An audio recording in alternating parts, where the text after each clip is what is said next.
A beggar lived at a railway station in a certain city. He earned his livelihood by begging from passengers seated in the trains that arrived at and departed from the station. One day, while he was begging, he spotted a tall man dressed in a suit and boots. He thought to himself, "This man looks very wealthy. If I beg from him, he will surely give me a generous amount of money." He approached the tall man and began to beg.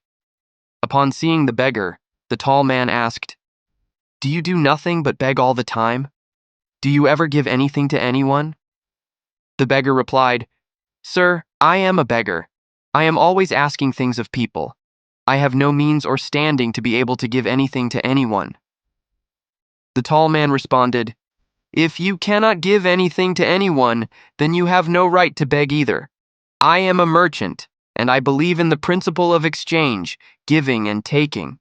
I can only give you something in return if you have something to offer me." Having said this, the tall man boarded the train and departed. Meanwhile, the beggar began to ponder the words the man had spoken. The tall man's words struck a deep chord in the beggar's heart.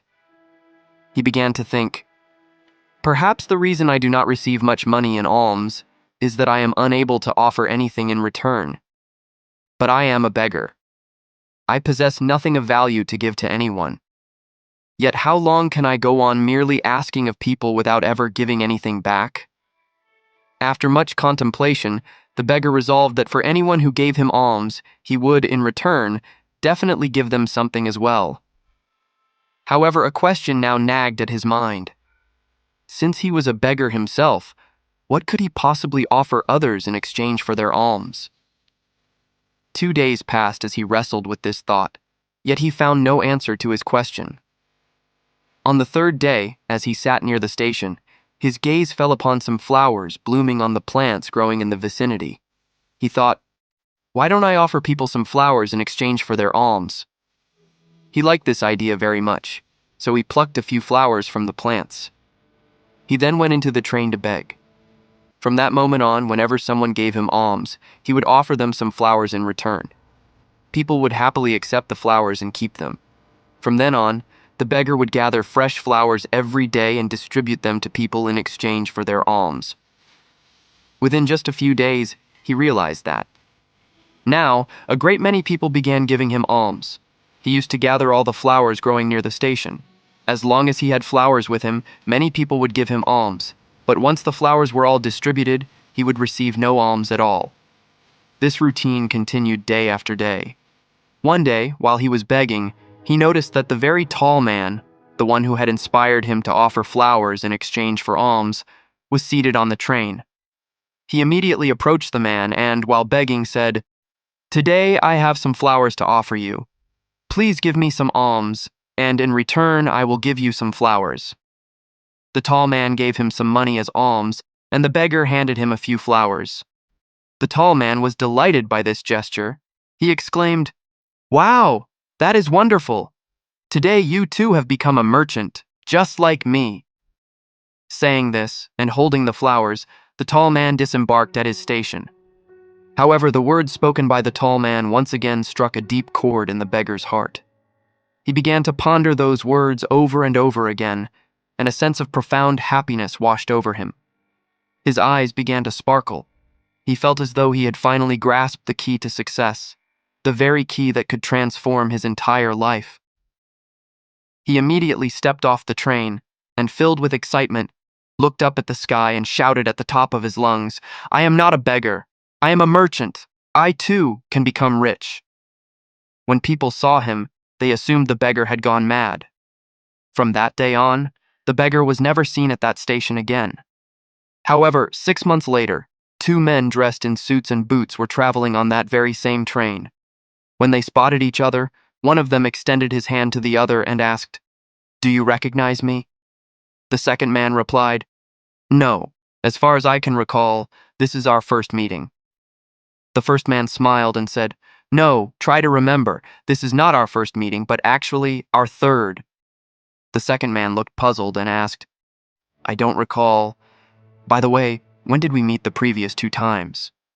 The first man smiled again and explained, "We met twice before, right here on this very train. I am that beggar. The one whom you told during our first meeting what I should do with my life, and whom you told during our second meeting who I truly am." The second man smiled, and looking utterly astonished, simply said, "Oh, I remember. You are the same beggar to whom I once refused to give alms. And on a second occasion I bought some flowers from you. But tell me, where are you off to today, dressed in a suit and boots? And what exactly are you doing these days?" The first man replied, "Yes, I am indeed that very beggar. However, today I am a major flower merchant, and I am traveling to another city on business related to this trade." After pausing for a moment, he continued, "During our first meeting, you shared with me a fundamental law of nature, that we receive something only when we give something in return. This principle of give and take truly works. I have experienced it firsthand. Yet, for the longest time, I continued to view myself merely as a beggar. I never once dared to think beyond that identity. It was during our second encounter that you pointed out to me that I had in fact already become a merchant. That was the moment I truly grasped that I was no longer a beggar, but a businessman. I finally understood why people were giving me money. They weren't offering me alms, but rather paying the fair price for the flowers I sold. Everyone was eager to buy my flowers because they simply couldn't find them at such affordable rates anywhere else. In the eyes of the world, I was a small-time merchant. Yet, in my own eyes, I remained nothing more than a beggar. It was only after you pointed it out that I realized I was, in reality, a small-scale entrepreneur. Using the money I had earned by selling flowers on the train, I purchased a large stock of fresh blooms and established myself as a flower merchant. The people here have a deep love for flowers, and it is precisely this passion of theirs that has transformed me into a major flower merchant today." Both merchants were now beaming with happiness. Upon reaching the station, they disembarked together and walked on, engaging in conversation about their respective trades. Friends, there is a great deal we can learn from this story. The tall merchant in the tale possessed a profound understanding of the principle of give and take. Indeed, all the world's most successful merchants have achieved their success by applying this very law of life. He shared this formula with the beggar, who in turn embraced this natural law, and the transformative impact on his life became immediately apparent. He changed his mindset, and his life changed along with it. This story teaches us that if we are willing to shift our perspective, there is nothing we cannot achieve. If we continue to view ourselves as insignificant, we will forever remain so. To attain greatness, we must transform our thinking and cultivate a grander vision of ourselves. The essence of this story is that success lies hidden within your mindset. Awaken your sense of self-worth, expand the scope of your thinking, and see how you reach the pinnacle of success.